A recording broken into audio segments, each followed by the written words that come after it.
Mari kita berdoa. Bapa Maha Kasih dalam Kristus, di saat kami mendengar firman-Mu, berbicaralah kepada kami. Biarlah Roh Kudus menolong kami, membawa kami masuk ke dalam seluruh kebenaran itu. Untuk kemuliaan Kristus dan di dalam namanya, doa ini kami sampaikan. Amin. Silakan duduk Bapak Ibu sekalian. Alkitab kita diambil dari Mazmur pasal ke-6, dibacakan oleh song leader kita. Ya.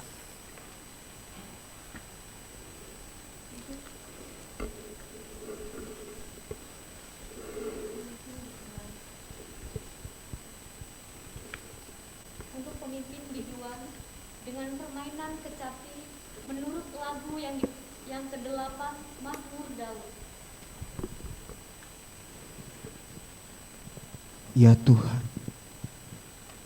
janganlah menghukum aku dalam murka-Mu, dan janganlah menghajar aku dalam kepanasan amarah-Mu.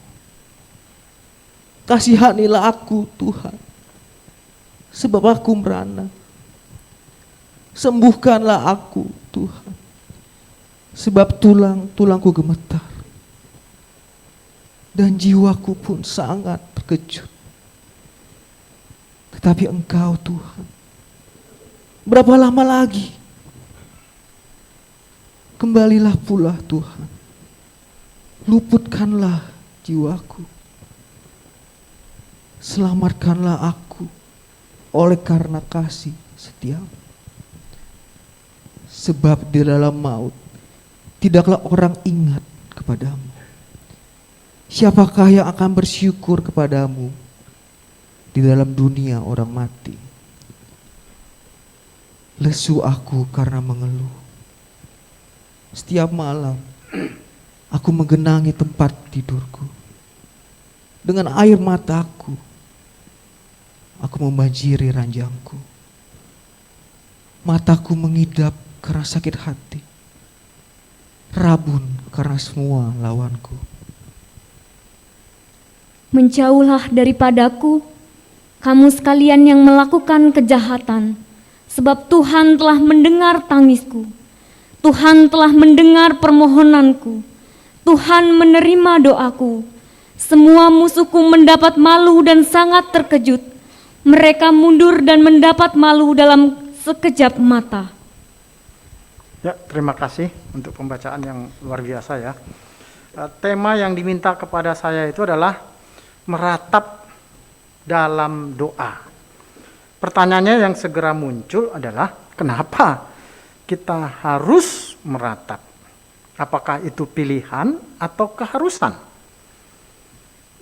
Alasannya adalah karena untuk menyampaikan penderitaan kita kepada Allah. Bagaimana cara kita menyampaikan penderitaan kita kepada Allah? Melalui menggunakan Mazmur ratapan. Kenapa harus Mazmur ratapan? Bisa enggak yang lain begitu ya? Alasannya adalah kitab Mazmur adalah kitab, saya pakai istilah ini saja ya supaya bisa kita ingat, kitab yang disetujui Allah ketika kita mau berbicara kepadanya. Kitab lain bagaimana? Beda jenis sastranya. Kalau surat kan rasul berbicara kepada umat. Nabi, nubuat, kitab nubuat, Allah berbicara kepada umat melalui nabi. Tapi kalau Mazmur, kita yang berbicara kepada Allah, dan isi pembicaraan yang sudah disetujui Allah, Mazmur. Dalam ratapan ya kita menyampaikan kepada Allah dua hal sebenarnya. Satu, masalah, pergumulan, persoalan, penderitaan kita. Yang kedua, perasaan yang muncul akibat penderitaan tadi. Inilah yang akan kita lihat bersama dari Mazmur pasal yang ke-6. perasaan yang muncul di sini ya, ayat keempat dikatakan terkejut. Itu motif terkejut 3 kali muncul di situ. Ya, ayat 3, 4, 11. Terjemahan bahasa Indonesia nggak kelihatan, ya. 3 kali diungkapkan, ya. Itu kata yang menggambarkan apa ya? Kepanikan batin. Oleh karena apa? Oleh karena peristiwa yang tidak diharapkan terjadi. Terkejut. Gemetar kecemasan, ya. Tubuh juga gemetar, ya. Karena ada peristiwa yang tidak terjadi diharapkan dalam hidup, itulah terkejut. Kenapa muncul perasaan terkejut ini? Alasannya karena ada persoalan yang sedang dihadapi oleh pemazmur di sini. Dia menggambarkan apa yang terjadi dalam hidupnya ini dengan kata-kata seperti ini ya. Ayat ketiga dia katakan merana, tulang gemetar, jiwaku sangat terkejut. Kemudian dalam ayat ke-6 dia katakan dalam maut. Kemudian masih dalam ayat ke-6 dia katakan dalam dunia orang mati. Ayat ke-7 lesu. Kemudian dia mengatakan ayat 8 mataku mengidap rabun. Itu ungkapan menggambarkan apa yang sedang dia alami dalam hidup ini. Dan tidak hanya itu, akibat apa yang sedang dialami muncul juga perasaan yang kedua, ayat yang ke-7. Ya, ayat yang ke-7 dia menggambarkannya secara dramatis begitu ya. Menggenangi tempat tidurku, membanjiri ranjangku dengan air mata, kesedihan. Itu perasaan yang kedua. Jadi terkejut, kemudian sedih. Dan kelihatan selama masa pergumulan dia ini yang dominan, perasaan dominan yang muncul terus-menerus begitu, membanjiri ranjang dengan air mata. Mungkin ungkapannya, salah satu ungkapan yang bisa kita lihat kesedihan itu ya, air mata menetes ke jiwa. Itu kesedihan yang mendalam itu, ya. Air mata tertumpah ke dalam jiwa. Pernah alami keadaan seperti itu? Kalau belum pernah jangan cari-cari dah, ya.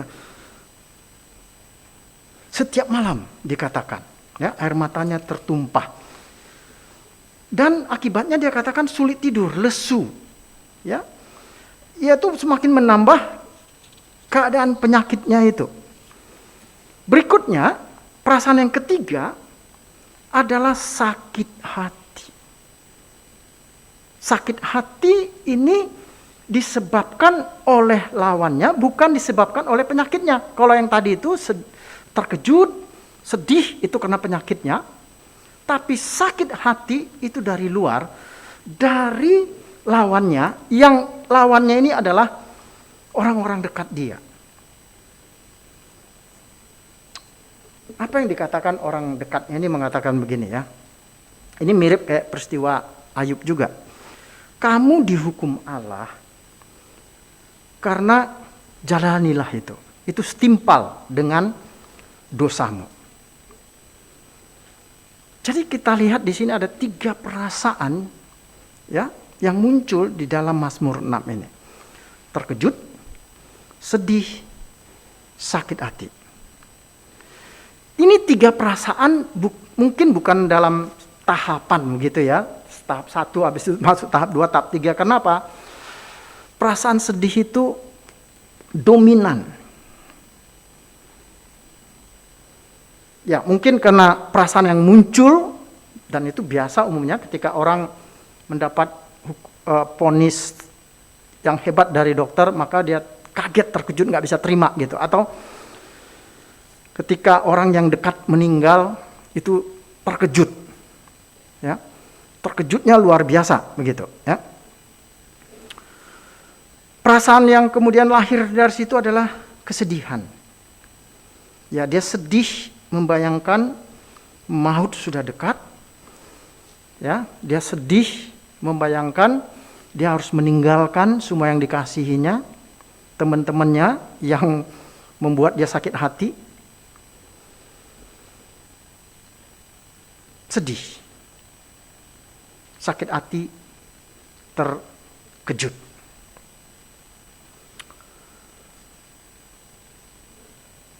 Sakit hati ini karena ungkapan istilah yang dipakai itu lawan, musuh. Ya, musuh ini. Ini adalah orang-orang yang melihat penderitaannya itu sama seperti yang dipahami oleh orang Yahudi umumnya, masyarakat pada umumnya, sampai hari ini juga, bahwa kalau menderita itu pasti kena dosa. Dosamu itu. Ya. Jadi walaupun Mazmur 6 ini merupakan salah satu Mazmur dari 7 Mazmur yang dikenal sebagai Mazmur penitensial, kata dosa nggak ada di sini. Sama sekali nggak muncul kata dosa. Dan kemudian tidak ada juga di situ kata pertobatan.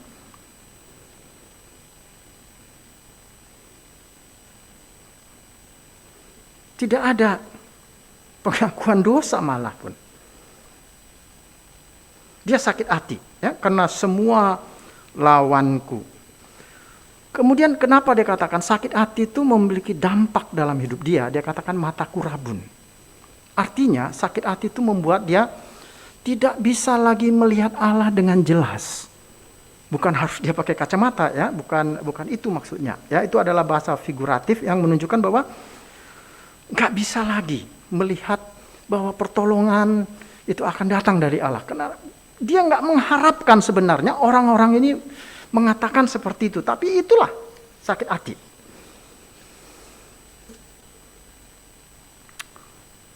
Melalui dan di dalam penderitaannya, kalau kita lihat ya, pemazmur di sini mengenal Allah. Perjalanannya itu menarik ya. Allah yang murka, kemudian nanti Allah yang mendengar doa. Dia mulai dengan mengatakan begini, ya Tuhan, janganlah menghukum aku dalam murka-Mu, janganlah mengajar aku dalam kepanasan amarah-Mu. Dia mulai ratapannya dengan Allah. Bukan penyakitnya. Karena dia tahu persoalan yang paling fundamental, paling hakiki dari pergumulan yang dihadapinya itu ada pada Allah. Dan solusinya, jawabannya juga ada pada Allah. Itu sebabnya kalau kita lihat di sini dia katakan jangan menghukum aku, jangan menghajar aku, tapi dia kemudian melanjutkannya dengan kasihanilah aku, sembuhkanlah aku.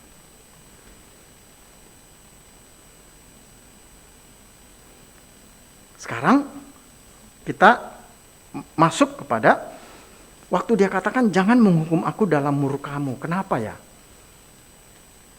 Banyak penafsir mengatakan ya ini karena dosanya maka Allah kemudian menghukum dia.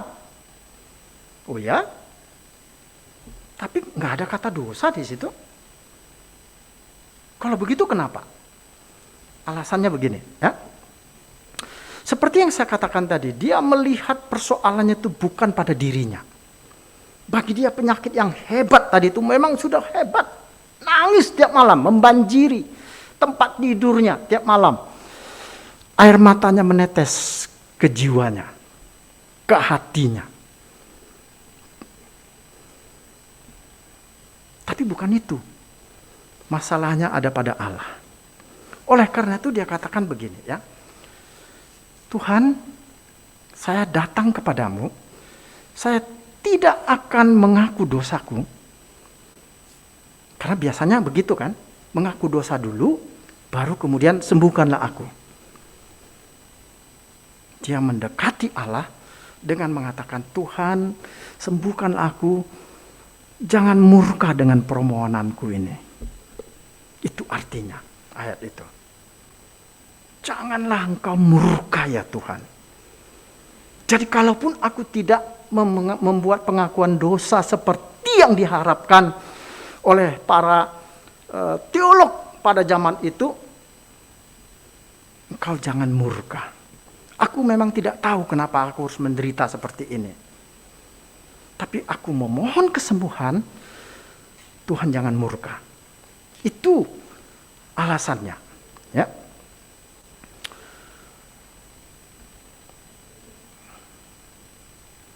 Dan menariknya juga di sini adalah dia mengatakan begini ya.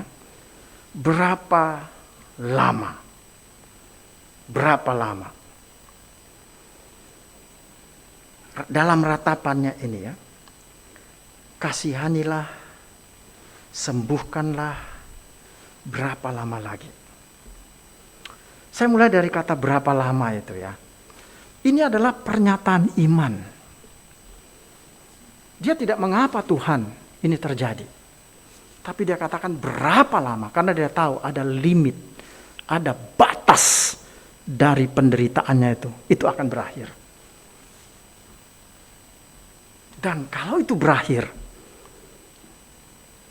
dia tahu Tuhan itu tidak murka mendengar doanya. Kemudian dia katakan, kasihanilah aku. Ya, kasihanilah aku. Ini ungkapan yang menunjukkan sebenarnya aku tidak layak ya Tuhan. Sama sekali saya tidak layak. Tapi aku memohon kemurahan Tuhan, belas kasihan Tuhan. Kemudian dia sampaikan apa yang dia inginkan. Sembuhkanlah aku.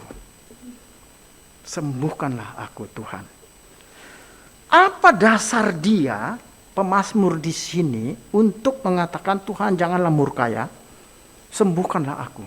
Dasarnya adalah kasih setia, hesed. Semakin lama saya membaca Mazmur ratapan, belum Mazmur pujian ya, saya melihat bahwa Allah yang digambarkan dalam Mazmur ratapan, hampir separuh Mazmur itu dari 150 itu adalah kasih setia Tuhan. Ini istilah yang sangat penting ya, apa artinya kasih setia Tuhan? Karena dengan kasih setia itu dia mengatakan begini, Tuhan, oleh karena kasih setiamu, aku sekarang mengajukan 3 permohonan. Pertama ayat 5 dia katakan, kembalilah Tuhan. Luputkanlah jiwaku. Selamatkanlah aku. Dia mulai dari apa? Tuhan, baru jiwaku, aku.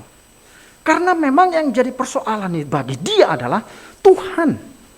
Makanya dia katakan kembalilah Tuhan. Ya, kembalilah Tuhan. Bahwa persekutuan dengan Tuhan yang diakibatkan sakit hati oleh teman-temannya itu membuat matanya rabun, itu sudah mulai samar-samar kelihatan, matanya rabun. Ya, sakit hatinya begitu kuat. Sebelum sakit, dia menggambarkan begini ya.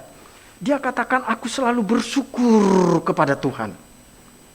Bahwa persekutuan pemazmur dekat dengan Allah yang hidup itu. Jadi ketika fisiknya menderita hebat, jiwanya terganggu, ya, tidak sulit kita untuk menerima bahwa rohaninya juga turut terganggu. Artinya bisa kita katakan ucapan syukurnya mungkin hilang dari hidupnya. Meski demikian, ia terus ingat kasih setia Tuhan. Itu yang dia tidak lupakan. Itu satu-satunya yang dia masih miliki. Kembalilah Tuhan. Luputkanlah jiwaku. Ya, jiwa. Dia bukan sedang menderita penyakit jiwa atau atau penyakitnya berkaitan dengan jiwanya, tidak. Ya, ini kata itu ya, kata nefes itu sering dihubungkan untuk menggambarkan relasi seseorang dengan Allah, kerinduan Allah yang dalam gitu ya, jiwaku. Kemudian dia katakan selamatkanlah aku. selamatkanlah. Ya, pemazmur mengingatkan Allah bahwa dalam dunia maut tidak ada ucapan syukur. Hanya ucapan syukur itu hanya ada dalam dunia orang hidup. Itu ratapan dia. Dasarnya adalah kasih setia. Ini hasyat, hal yang penting kita pahami, luar biasa ini kata ini ya. Sederhananya begini ya. Allah itu sudah terikat janji. Dia dengan sukarela di dalam kehendaknya sendiri mau mengikat janji dengan manusia, dengan Abraham. Ikatan janji itu kalau salah satu pihak melanggar, ya, maka harus dihukum. Dan pasti Allah tidak akan melanggar, yang pasti manusia. Kalau manusia dihukum, janji tadi bagaimana? Bisa batal kan?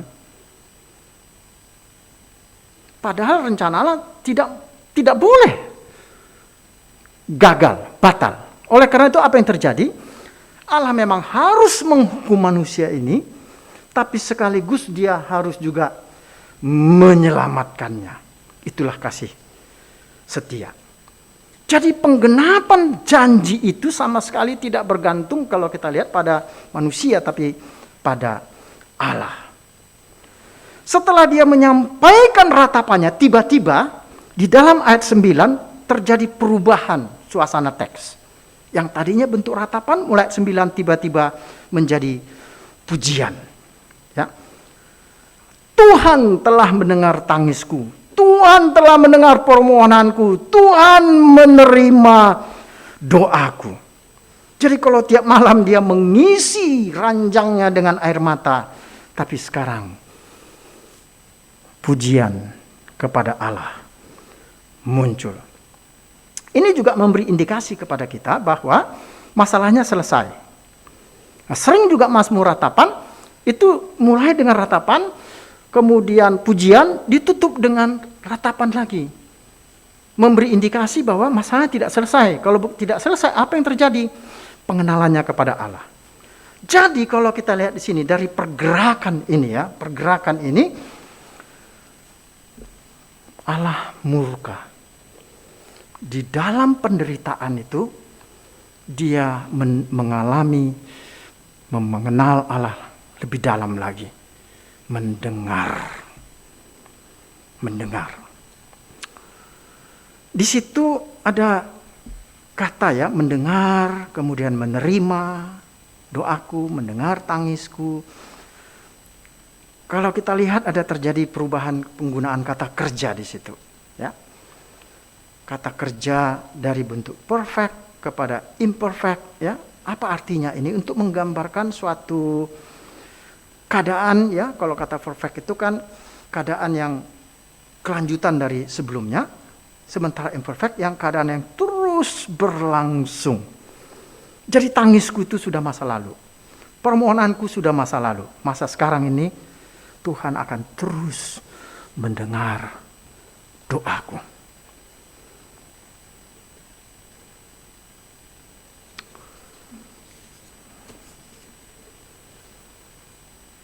Dan kemudian dia katakan kepada musuhnya, biarlah mereka mundur, menjauh.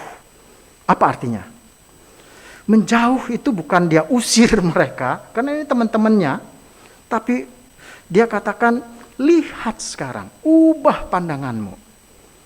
Jangan melihat aku sebagai orang berdosa, tapi lihat aku sebagai orang yang Allah mendengar doa, sebagai orang saleh. Baik, dalam 4 menit terakhir ini saya ungkapkan 3 poin yang bisa kita pelajari di sini. Yang pertama adalah hidup kita ini selalu terdiri dari pujian dan ratapan. Kita memuji Allah, kita juga meratap kepada Allah. Kenapa? Penderitaan, masalah itu bagian dari hidup. Dan kalau persoalan masalah terjadi dalam hidup, selidiki, perasaan yang ditimbulkan olehnya. Dan bawalah keduanya kepada Allah dalam doa ratapan. Pengalaman saya ya, melatih banyak pendeta hamba Tuhan begitu untuk membaca ini dalam BGA dari Indonesia Timur, Indonesia Barat. Umumnya mereka tidak bisa mengutarakan perasaan, mengenali perasaan. Ya memang ya seperti itu gitu ya. Saya kena DBD itu 3 kali, jangan sampai ke-4 lah ya, demam berdarah. Yang terakhir itu Ibu Castelia kunjungin ya Bu ya. Jangan sampai 4 lah, itu saya kalau lihat nyamuk takut gitu. Bukan nyamuknya yang saya takut, 14-15 jutaan yang saya takut. Jadi kalau lihat orang sakit, jangan tanya penyakitnya. Kalau dia tanya, sakit apa Bu? Sakit apa Pak? Dispepsia akut. Ngerti nggak? Nggak ngerti kan? Kalau nggak ngerti ngapain ditanya? Kalian itu datang kepada dia sebagai pendeta. Maka pertanyaan pertama yang kalian tanyakan kepada dia, bagaimana perasaannya Pak? Bagaimana perasaannya Bu? Saya takut Pak. Takut apa? Nanti kalau saya mati, gimana Bapak itu kawin lagi atau enggak? Gitu misalnya. Ya itu urusan lain lah. Ya urusan lain lah. Tapi tanya perasaan dia. Dan jangan sekali-sekali orang yang lagi kesusahan, kesedihan, jangan bilang begini, aku mengerti perasaanmu. Jangan. Karena kalau setiap peristiwa yang terjadi, pasti terkejut dulu dia. Kalau orang terkejut dikasih ngomong apa juga nggak bakalan dengerin, betul nggak? Biarkan dia menikmati keterkejutannya itu. Dan kita mendampingi dia. Nanti setelah dia tidak terkejut lagi, baru kita tanya, gimana perasaanmu sekarang? Sedih banget gua. Nah kita tahu, kalau sedih, Tuhan seperti apa yang dibutuhkan. Seperti begini kan, orang yang sudah hampir mati begini ya.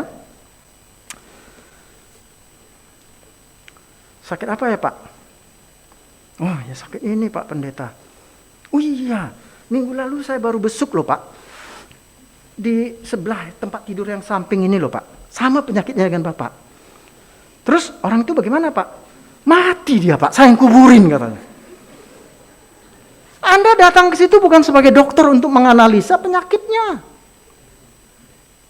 Tapi melihat perasaan yang muncul dalam hidupnya. Dan juga jangan keceplosan bicara. Kadang-kadang orang yang sakit itu nggak dikasih tahu penyakitnya apa. Jadi waktu ngomong-ngomong sama di keluarga, ya Pak Pendeta ini mungkin nggak lama lagi waktunya, gitu ya. Wah, menurutnya mungkin hanya 2 bulan lagi atau 2 minggu lagi gitu. Kita masuk ke dalam. Jangan takut ya Bu. Nggak apa-apa. Dalam 2 minggu ini Ibu makan apa yang enak-enak. Dia kaget kan? Kenapa Pak Pendeta 2 minggu ini? Kan keceplosan. Jadi tanya, Ibu gimana perasaannya sekarang? Itu pertanyaan pertama. Gimana perasaannya? Nanti dia pasti akan ceritakan. Karena apa? Kalian sedang menanyakan hal yang paling esensial dalam hidup itu. Perasaan. Itulah ratapan. Kemudian lagi ya. Penderitaan itu akan terus ada dalam hidup kita kan.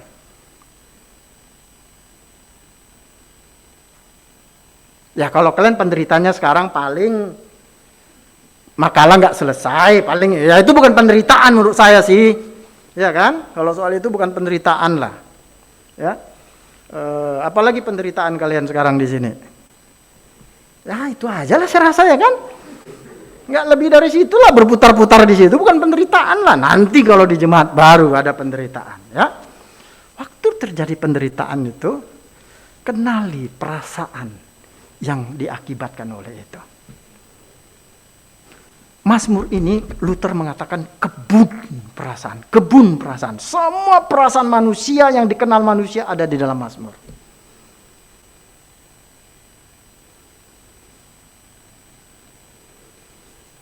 Celakanya ibadah kita di gereja tidak mengenal ratapan. Padahal Mazmur ini diselidiki orang ya, mulai dari Google gitu ya, dilihat konteks sosialnya, mengatakan ini konteks sosialnya itulah bahasa teknisnya Sitz im Leben itu ibadah. Jadi orang Israel ibadahnya itu pujian sama ratapan. Terus kita kok dalam ibadah kita pujian melulu? Kita nggak pernah membiarkan jemaat itu menyalurkan kesedihannya, menyerahkannya kepada Tuhan. Ada nggak? Nggak ada kan? Kita pujian melulu gitu. Terus pujian, kenapa kamu memuji Tuhan? Ya enak aja musiknya, celaka nggak ibadah begitu? Ya pemain musiknya enak banget itu, drumnya bagus, bassnya hebat gitu. Membuat jantung saya berdegup-degup loh. Itu pujian atau konser?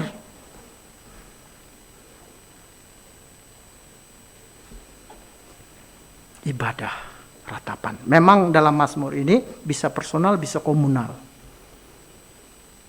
Jadi kalau kita dalam perjalanan hidup ini setiap hari pasti akan ada yang membuat kita masalah, persoalan, problem. Lihat ya, perasaan apa yang ditimbulkan oleh itu. Dua-duanya bawa kepada Tuhan. Poin yang ketiga adalah ketika kita meratap dalam doa kepada Tuhan, berbicara kepada Tuhan, menyampaikan keluhan kita, menyampaikan perasaan kita, maka Allah akan menyingkapkan dirinya lebih dalam kepada kita. Mazmur mulai dari Allah murka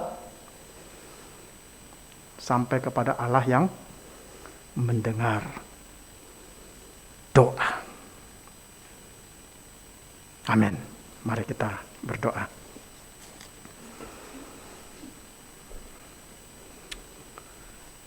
Mari masing-masing kita berdoa kepada Tuhan.